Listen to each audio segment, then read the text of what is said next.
તો મિત્રો આજે આપણે પંચાયત સેવા પસંદગી મંડળ દ્વારા તારીખ 15/3/2026 ના રોજ લેવાયેલ વર્ક આસિસ્ટન્ટના ગણિત રીઝનિંગના પ્રશ્નોની સોલ્યુશન કરીશું. સૌથી પહેલો પ્રશ્ન તમને સંભાવનાનો પૂછેલો છે. તો અહીંયા શક્ય પરિણામો ભાગ્યા કુલ પરિણામો કરશો એટલે તમને જવાબ મળશે 6/3. માટે જવાબ આવશે ઓપ્શન બી. આગળના પ્રશ્નમાં તમને છેદગણ અને યોગગણ માટેના ઓપ્શન આપેલા છે. તેમાંથી કયું સાચું છે એ તમારે કહેવાનું છે. તો મિત્રો આ મુજબના બે સૂત્રો યાદ રાખી લેજો, આગળ પણ તમને કામ આવશે. આના પરથી સાચો જવાબ આવશે ઓપ્શન સી. આગળના પ્રશ્નમાં તમને નળાકારની ઊંચાઈ અને ત્રિજ્યામાં ફેરફાર કરતા પૃષ્ઠફળમાં કેટલો ફેરફાર થાય છે તે પૂછેલું છે. તો અહીંયા નળાકારના પૃષ્ઠફળનું સૂત્ર છે 2πRh, જેમાં 2π એ અચળાંક છે. માટે ઊંચાઈ અને ત્રિજ્યાની કિંમત મૂકશો એટલે જવાબ મળી જશે. ઊંચાઈમાં 20% નો ઘટાડો થાય છે, માટે ઊંચાઈ 80% લઈ લો. અને ત્રિજ્યામાં 15% નો વધારો થાય છે, માટે ત્રિજ્યા 115% લઈ લો. ગુણાકાર કરશો એટલે જવાબ મળશે 92%. એનો મતલબ પૃષ્ઠફળમાં 8% નો ઘટાડો થાય છે. માટે જવાબ આવશે ઓપ્શન સી. હવે આગળના પ્રશ્નમાં તમારે અલમારીની પડતર કિંમત શોધવાની છે. તો અહીંયા નફાનો વધારો થાય છે 7%. હવે 7% એ તમને 175 રૂપિયા આપેલા છે, તો 100% એ કેટલા થાય? તો જવાબ આવશે ઓપ્શન એ 2500 રૂપિયા. આગળના પ્રશ્નમાં તમને 100% એ મ્યુઝિક સેટની મૂળ કિંમત 9000 રૂપિયા આપેલી છે. હવે 10% ડિસ્કાઉન્ટ આપો તો 90% એ કેટલી થાય? તો 8100 રૂપિયા થશે. હવે 15% વધારો કરો એટલે 115% એ કેટલા થાય? તો જવાબ આવશે ઓપ્શન બી 9315 રૂપિયા. હવે આગળના પ્રશ્નમાં તમને 100% એ કુલ મત 1200 આપેલા છે. તો વિજેતા ઉમેદવારના 70% મત બરાબર કેટલા થાય? તો જવાબ આવશે ઓપ્શન બી 840 મત. આગળના પ્રશ્નમાં તમારે આપેલ કન્ડિશન પ્રમાણેની સંખ્યા શોધવાની છે. તો અહીંયા માંગેલી સંખ્યાને x ધારીને કન્ડિશન પ્રમાણે સમીકરણ બનાવો, પછી સોલ્વ કરશો એટલે જવાબ આવશે ઓપ્શન એ 200. હવે આગળના પ્રશ્નમાં તમને પિતા અને પુત્રની ઉંમરનો સરવાળો 55 વર્ષ આપેલો છે. માટે એક સમીકરણ મળશે x + y = 50. હવે બીજી કન્ડિશન પ્રમાણે બીજું સમીકરણ બનાવો, પછી બંનેને સોલ્વ કરશો એટલે જવાબ આવશે ઓપ્શન એ 40 વર્ષ અને 15 વર્ષ. આગળના પ્રશ્નમાં 3 કપ ખાંડ સામે 2 કપ લોટની જરૂર પડે છે. તો 15 કપ ખાંડ સામે કેટલા કપ લોટની જરૂર પડે? તો ત્રિરાશિ મૂકશો એટલે જવાબ આવશે ઓપ્શન બી 10 કપ. હવે આગળના પ્રશ્નમાં તમને જે મુજબની સૂચના આપી છે એ મુજબ ગોઠવણી કરશો એટલે W એ T ના ભાઈની પુત્રી થાય છે. માટે સાચો જવાબ આવશે ઓપ્શન સી. આગળના પ્રશ્નમાં તો તમને ડાયરેક્ટ શંકુનું ઘનફળ પૂછેલું છે. ડાયરેક્ટ સૂત્ર મૂકશો એટલે જવાબ મળી જાય છે. સાચો જવાબ આવશે ઓપ્શન ડી.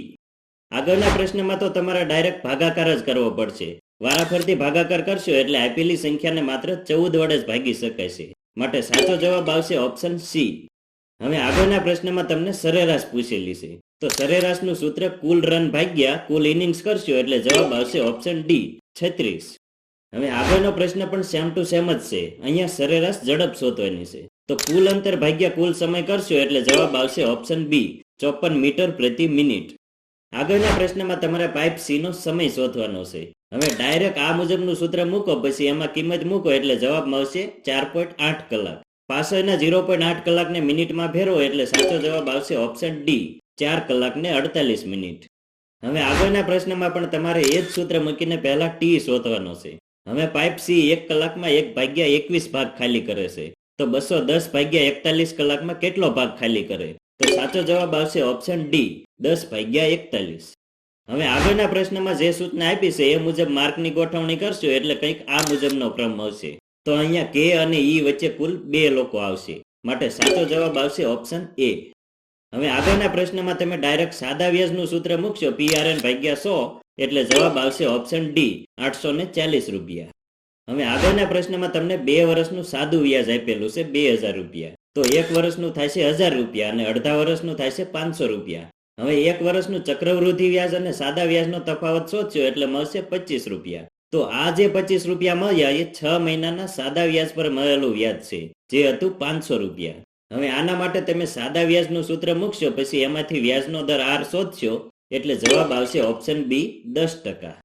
હવે આગળના પ્રશ્ન માટે તમારે એક નિયમ યાદ રાખવાનો છે કે જો કોઈ ત્રિકોણ અને સમાંતર બાજુ ચતુષ્કોણ એક જ પાયા પર હોય અને 2 સમાંતર રેખાઓની વચ્ચે હોય તો ત્રિકોણનું ક્ષેત્રફળ એ સમાંતર બાજુ ચતુષ્કોણના ક્ષેત્રફળ કરતા અડધું જ થાય. તો અહીંયા આપણને સેમ કન્ડિશન આપેલી છે. માટે જવાબ આવશે 210/2 = 105. માટે ઓપ્શન એ જવાબ આવશે. હવે આગળના પ્રશ્નમાં તમારે ભાગાકાર જ કરવો પડશે. બધાયના ભાગાકાર કરશો એટલે તમને ખબર પડી જાય છે કે કઈ સંખ્યા નાની છે. માટે સાચો જવાબ આવશે ઓપ્શન બી 19/16. હવે આગળના પ્રશ્નમાં તમારે સાદું રૂપ જ આપવાનું છે. બોર્ડ માસથી ગણતરી કરશો એટલે જવાબ આવશે ઓપ્શન બી -1. આગળના પ્રશ્નમાં પણ તમારે બોર્ડ માસથી જ ગણતરી કરવી પડશે. ગણતરી કરશો એટલે જવાબ આવશે ઓપ્શન એ 70. હવે આગળના પ્રશ્નમાં તમને બે સંખ્યા આપેલી છે. તમારે એના જેવી જ ત્રીજી સંખ્યા શોધવાની છે. તો અહીંયા તમે જોશો કે પહેલા ગુણ્યા 2 કરેલા છે, પછી +1 એડ કરેલા છે. તો એવી સેમ ટુ સેમ સંખ્યા છે ઓપ્શન સી માં 1, 2, 3 અને 4. હવે આ પ્રશ્નમાં પણ તમને બે સંખ્યા આપેલી છે. તમારે એના જેવી જ ત્રીજી સંખ્યા શોધવાની છે. તો અહીંયા તમે જોશો કે બધી સંખ્યા વચ્ચે 7.2 નો તફાવત આપેલો છે. તો એવી સેમ ટુ સેમ સંખ્યા છે ઓપ્શન એ માં. માટે સાચો જવાબ આવશે ઓપ્શન એ. તો મિત્રો, આજનો વિડીયો જોવા બદલ આપનો ખૂબ ખૂબ આભાર. મળીએ નેક્સ્ટ વિડીયોમાં. Thank you.